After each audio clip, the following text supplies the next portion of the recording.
Minneapolis considers upping pay for Uber and Lyft drivers. I'm very proud of the drivers in Minneapolis. They are not letting go. Relentless pressure.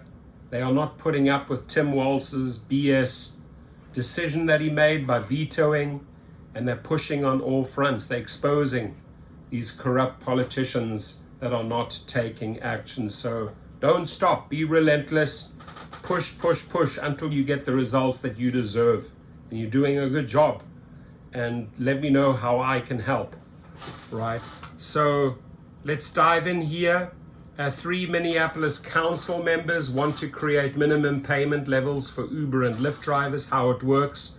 The proposed, and by the way, something really good to look at, right? This model.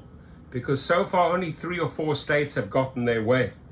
That's because drivers really collaborated and fought for something, fought for their worth. Other states need to learn from this.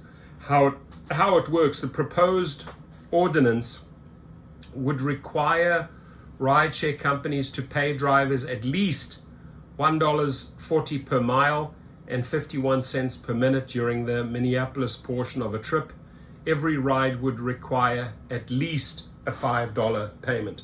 The French fought for $8.50 minimum starting point, right? So listen, if they can do it, these guys can do it, you can do it. Why it matters, the push puts a heated fight over pay for workers in the council's court, at least for now, after Governor Tim Walz, the idiot, vetoed in May statewide legislation with slightly smaller rates. State of play, drivers say these minimums are needed to provide a livable income and job protections. Of course. How are you supposed to survive? How are you supposed to pay the bills if you're not even getting the minimum? Rideshare companies say it will drive up the cost of transportation for people who don't have cars and rely on rideshare services. Dumbest excuse I've ever heard. Between the lines, the Minneapolis ordinance proposals comes day after Walz announced a new task force to come up with policy change ideas by January. Just wants to buy time. Doesn't want to address the issue. Oh, let's look at January. January 2024, Tim Walz. Wake up.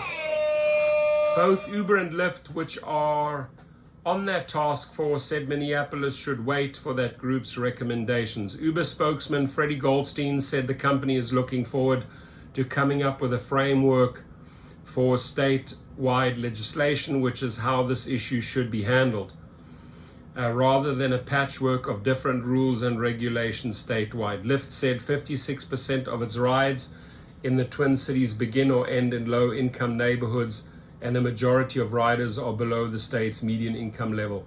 The other side, a group of drivers called the Minnesota Uber Lyft Drivers Association is pushing for faster action. Keep on pushing, Minnesota Uber Lyft Drivers Association.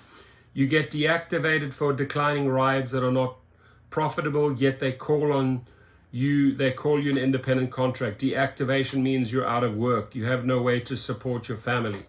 What's next? The Minneapolis ordinance, authored by council members Robin Wansley, Jason Chavez, and Jamal Osman, will get its first hearing on August the 8th.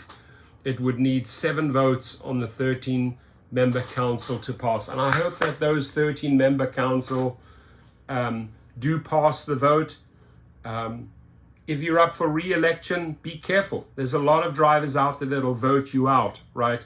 You need to protect these people. You need to pay these people. You need to step up for your citizens. So your comments, please be safe out there, and make sure you start a movement in your state, right? I mean, look how quickly the UPS drivers got their settlement, got their way, right? Because they stuck together. That's what you need to do, state by state by state, as drivers. You need to band together and know exactly what you are fighting for. So I am fully behind these individuals. Anything I can do for you, any dates I can mention for you, any people I can call out for you, any pressure I can put on individuals, here I am. Rock me like a hurricane. Have a good one.